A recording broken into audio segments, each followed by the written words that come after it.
مولا علی علیہ السلام اپنی سواری پر یہ کہہ رہے ہیں اصبر یا ابا عبداللہ، اے ابو عبداللہ صبر کرنا. تو ساتھی کہتے ہیں کہ حضرت یہ آپ کس سے باتیں کر رہے ہیں؟ تو انہوں نے کہا کہ مجھے ایک حدیث یاد آ گئی، اسی مقام کے بارے میں نبی علیہ السلام نے فرمایا تھا جب میں آپ کی خدمت میں حاضر ہوا اور آپ نے حسین ابن علی کو اپنی گود میں اٹھایا ہوا ہے اور آنکھوں سے زارو کتار آنسو رواں ہے. میں نے کہا یا رسول اللہ میرے ماں باپ آپ پر قربان، آپ کو کس نے غمگین کر دیا؟ تو نبی علیہ السلام نے کہا کہ ابھی جبرائیل علیہ السلام میرے پاس آئے تھے اور کہا کہ آپ اس بچے سے اتنی محبت کرتے ہیں اور اس بچے کو دریائے فرات کے کنارے پیاسا شہید کر دیا جائے گا. اور میری خواہش پر انہوں نے یوں ہاتھ مار کر کربلا کی وہ جو سرخ مٹی ہے وہ بھی مجھے دکھائی. اس کی وجہ سے میں غمگین ہو گیا اور میری آنکھوں سے آنسو رواں ہو گیا. یہ غم حسین ہے جو نبی علیہ السلام کی زندگی میں بھی آپ کو ہے، اور وفات کے بعد مسند احمد میں یہ حدیث موجود ہے. ابن عباس کہتے ہیں کہ ایک دوپہر کو میں نے نبی علیہ السلام کو خواب میں دیکھا، پرانگدہ حالت ہے، بال بکھرے ہوئے ہیں، ہاتھ میں خون کی ایک شیشی اٹھائی ہوئی ہے. میں نے کہا یا رسول اللہ میرے ماں باپ آپ پر قربان، آپ کی یہ حالت کس نے کر دی؟ آپ نے فرمایا کہ میں صبح سے حسین اور اس کے ساتھیوں کا خون جمع کر رہا ہوں. یعنی ایک تمثیل کے طور پر دکھایا گیا نبی علیہ السلام کو خواب ہے. وہ کہتے ہیں میں گھبرا کر اٹھا اور میں نے وہ دن اور تاریخ نوٹ کر لی، اور بعد میں چونکہ اس زمانے میں تو کمیونیکیشن اتنی فاسٹ نہیں تھی، پتہ چلا کہ اسی دن یعنی 10 محرم کو عاشورہ کے دن 61 ہجری کے اندر حسین ابن علی کو اور ان کے ساتھیوں کو شہید کیا گیا کربلا کے اندر. اب یہ حدیث مسند احمد کی اس پر گواہ ہے کہ نبی علیہ السلام اپنی وفات کے بعد بھی اللہ کی جنتوں میں غمگین ہے اس بات پر کہ حسین ابن علی کو شہید کیا گیا. بلکہ انڈیا پاکستان میں جو وہابی فرقے کے لوگ ہیں، دیوبندی اور اہل حدیث، ان کے جو بڑے بزرگ ہیں اسماعیل دہلوی، انہوں نے اسی حدیث کو نقل کر کے ساتھ لکھا ہے یزید پلید. ابھی آج کل کے یزید کے جو وفادار ہیں، یہ پلید لوگ پتہ نہیں کہاں سے ہیں، ان کے بڑے تو یزید کو لکھتے یزید پلید تھے کہ اس کی اس ایکٹیویٹی کی وجہ سے نبی علیہ السلام اللہ کی جنتوں میں بھی غمگین ہے. یہ باقاعدہ انہوں نے جو کتاب ہے تذکیر الاخوان ما تقویت الایمان اس کے اندر نقل کیا ہوا ہے، یزید پلید لکھا ساتھ، اور یہ حدیث کوٹ کی. تو غم حسین تو جاری ہے. صحیح بخاری میں حدیث ہے، یہ ترمذی میں بھی موجود ہے کہ حسین ابن علی کا سر کاٹ کر عبید اللہ ابن زیاد کے سامنے لا کر رکھا گیا، اور اس میں امام بخاری نے لکھا ہے برأس الحسین علیہ السلام، حسین علیہ السلام کا سر. امام بخاری نے حسین کے ساتھ علیہ السلام لکھا ہے. مولوی نے نا اردو ترجمے میں نا رضی اللہ عنہ کر دیا. اسلام 360 میں بھی عربی میں لکھا ہے علیہ السلام، اردو ترجمے میں رضی اللہ عنہ. کتنی دو نمبری کرتا ہے مولوی. تو عبید اللہ ابن زیاد ان کے حسن میں کوئی کلام کرنا شروع ہو گیا، اور چھڑی سے بجائے یہ کہ اس سر مبارک کو چومتا کوئی کلام کیا، تو انس ابن مالک پاس کھڑے تھے، تو انہوں نے زبان سے کلمہ حق بلند کیا اور کہا کہ حسین ابن علی رسول اللہ کے سب سے زیادہ ہم شکل تھے. اور حدیث کے الفاظ ہیں کہ اس وقت حسین ابن علی کے سر اور داڑھی میں وسمے کی بوٹی سے رنگا ہوا تھا، یعنی کالا کیا ہوا تھا انہوں نے سر اور داڑھی کے بالوں کو.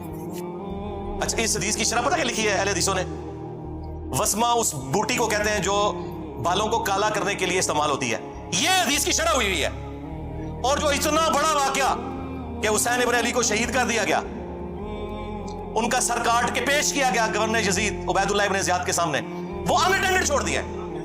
یعنی اونٹ نکل لیتے ہیں، یہ مچھر چھانتے پھرتے ہیں. ہمیں تو قرآن میں اللہ تعالیٰ نے حکم دیا تھا قل لا اسألکم علیہ اجرا الا المودۃ فی القربہ.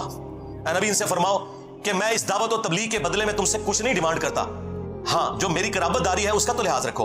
اچھا اس آیت کی شرح دو طریقے سے ہوئی ہے. ابن عباس اس کی شرح یوں کرتے ہیں کہ نبی علیہ السلام جو بخاری میں موجود ہے کہ نبی صلی اللہ علیہ وآلہ وسلم کے جو رشتہ دار تھے، جو دوسرے قبیلے کے لوگ تھے، انہیں اس حوالے سے کہا گیا کہ تم اپنی قرابت داری کا تو لحاظ رکھو، تم تو اتنے مہمان نواز ہو، تو یہ تو تمہارے اپنے قبیلے سے ہیں. اور ایک تشریح اس کی یہ کی گئی کہ نبی علیہ السلام کی دعوت و تبلیغ کے عوض ان کے اہل البیت کے ساتھ مودت رکھی جائے. یہ عبداللہ ابن عباس کے شاگرد نے اس کی تشریح کی. ہمارے نزدیک یہ دونوں درست ہیں. جب کافروں سے کہا جا رہا ہے کہ میری رشتہ داری کا خیال رکھو، تو مسلمانوں سے تو بدرجہ اولا کہا جائے گا کہ تم میری رشتہ داری کا خیال رکھو، کیونکہ اس گھر سے سب کو دین ملا. اور اس کو سپورٹی بخاری میں سیدنا ابو بکر کا قول ہے، اور نقل کون کر رہے ہیں؟ عبداللہ ابن عمر، جن کے بارے میں بخاری میں آتا ہے کہ ان سے کسی عراقی نے مسئلہ پوچھا کہ احرام کی حالت میں مچھر یا مکھی کو مار دیں تو کیا کفارہ ہے. انہوں نے کہا کہ یہ پوچھنے والا کون ہے؟ ان کا یہ اہل عراق سے ہیں. اور ظاہر عراق اس وقت شام کا صوبہ تھا. بعض لوگ کہتے ہیں عراقیوں نے مار دیا، شیعہ علی نے مار دیا. اور بھائی شام میں وفاقی حکومت تھی اور یہ صوبائی حکومت تھی، انہی کے انڈر تھی. اے عراقیو تم مجھ سے مکھی اور مچھر کا مسئلہ پوچھتے ہو، تم نے تو اللہ کے نبی کے نواسے کو قتل کر دیا جن کے بارے میں نے نبی علیہ السلام سے سنا تھا کہ حسن و حسین دنیا میں میرے 2 پھول ہیں۔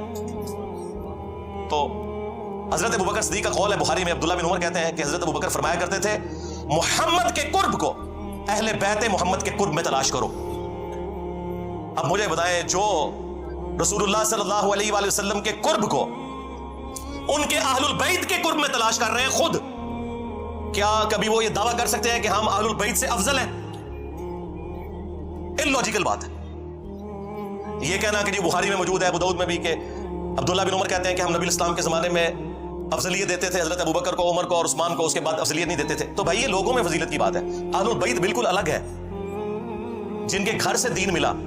دوسرے اصحاب نبی کے گھر والوں کے بارے میں یہ سوچ سکتے ہیں کہ جس گھر سے ہمیں دین مل رہا ہے ہم ان سے بہتر ہو جائیں گے؟ Not at all, never. جب لوگوں میں افضلیت کی بات ہو رہی ہے تو ادر دین اہل البیت ہے علیہم السلام اجمعین۔ اور پھر المستدرک للحاکم میں حدیث موجود ہے، نبی علیہ السلام نے فرمایا اگر کوئی شخص پوری زندگی حجر اسود اور مقام ابراہیم کے درمیان نمازیں پڑھتا رہے اور روزے رکھتا رہے، اسی حالت میں مرے نیکوکاری میں، لیکن ہم اہل البیت کا بغض اس کے دل میں ہوا، تو اللہ تعالیٰ اسے ضرور جہنم کی آگ میں داخل کرے گا، وَلِعَوْذُ بِاللَّهِ تعالیٰ۔ یہ کہتے ہیں جی کربلا کیوں ڈسکس کرتے ہیں جی، کیا آخرت میں پوچھا جائے گا؟ جی پوچھا جائے گا۔ جب آپ کی جنت اور جہنم کا فیصلہ اہل البیت کی محبت پر ہو رہا ہے تو پوچھا نہیں جائے گا؟ اور آپ تو ہمیں خود ہی سنایا کرتے تھے فضائل صحابہ احمد بن حنبل کی کتاب میں وہ روایت جہاں سے میں نے سٹارٹ لیا، اور شیعہ کے نہج البلاغہ میں، کہ حضرت علی کی محبت میں غلو کر کے 2 فرقے جہنم میں چلے جائیں گے اور 2 گمراہ ہو جائیں گے، ایک ان کی محبت میں غلو کر کے، ایک ان کی دشمنی میں۔ تو جب آپ خود جنت اور جہنم کا فیصلہ سیدنا علی اور اہل البیت کی محبت میں کرتے تھے، اس وقت صرف اتنا ہی تھا کہ آپ نے دوسروں کو کہنا تھا رافضی اور اپنے آپ کو ناسبی ماننے سے انکار کرنا تھا۔ تو یہ آپ نے 2 نمبریاں کی ہیں، اس کا رزلٹ پھر اسی شکل میں نظر آنا تھا۔ جب گمراہی بڑے لیول کی اٹھتی ہے نا تو پھر کوئی بڑے لیول کی بلا چاہیے ہوتی ہے۔ ہاں وہ آپ نے دیکھا تھا نا کہ حضرت موسیٰ علیہ السلام کا اژدہا سارے سانپوں کو کھا گیا، ہے رسیہ تھی، ایک اژدہا سارے سانپوں کو کھا گیا۔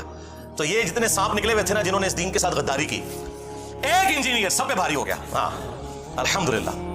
اور یہ اللہ تعالیٰ کی سنت ہے، اللہ تعالیٰ نے 300 سال کی فرعون کی حکومت اس شخص کے ہاتھوں سے ختم کروائی جس کی زبان میں بھی لکنت تھی، موسیٰ علیہ السلام۔ اللہ تعالیٰ ہمیشہ کمزوروں کو اٹھا کے نا طاقتور لوگوں کے اوپر غلبہ دیتا ہے، یہ بتانے کے لیے کہ ان کے پیچھے اللہ کی طاقت ہے۔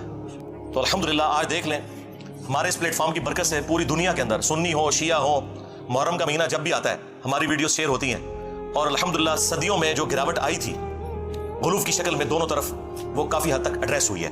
اور مجھے اب امید ہے کہ اب یہ راستہ اس طرف چل پڑا ہے کہ امام محمد بن عبداللہ المہدی علیہ السلام کے لیے یہ راہ ہموار ہو رہی ہے، کیونکہ یہ ہو نہیں سکتا کہ امام مہدی سنیوں میں آ جائیں اور شیعہ مان لیں، اور شیعہ میں آ جائیں تو سنی مان لیں۔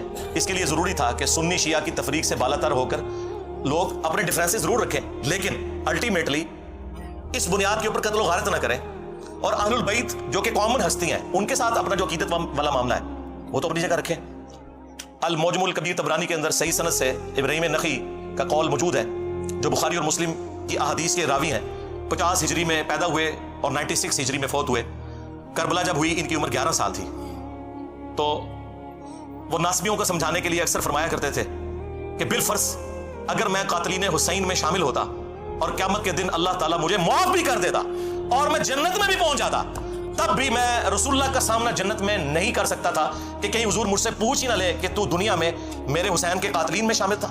یعنی اب اس سے بڑی کیا بات ہو سکتی ہے؟ یعنی ابراہیم نخعی اہل سنت کے بڑے امام، بخاری اور مسلم کے راوی اور امام حنیفہ کے دادا استاد، وہ یہ کہہ رہے ہیں کہ اگر مجھے اللہ تعالیٰ معاف کر کے جنت میں بھی پہنچا دے اور بالفرض میں قاتلین حسین میں شامل ہوتا نا، تو میں رسول اللہ کا سامنا جنت میں بھی نہیں کر سکتا تھا کہ رسول اللہ مجھ سے پوچھ لیں گے۔ یہ وہی بات ہے جو میں نے شروع میں عرض کی تھی کہ واشی کو نبی الاسلام نے قتل حمزہ کے 5 سال کے بعد فتح مکہ کے موقع پر فرمایا کہ تیرا ایمان تو قبول ہے لیکن اپنی شکل نہیں مجھے دکھانی، کیونکہ مجھے چچا یاد آتا ہے۔ اور چچا کی محبت اور اولاد کی محبت کتنا فرق ہے۔ اب مجھے بتائیں، جو قاتلین حسین کا دفاع کرتے ہیں، قاتلین حسین کو اونچا کرتے ہیں، اہل البیت کو نیچا کرتے ہیں، یہ لوگ کس منہ سے رسول اللہ صلی اللہ علیہ وآلہ وسلم کا قیامت کے دن سامنا کریں گے؟ یہ سوچنے کی بات ہے۔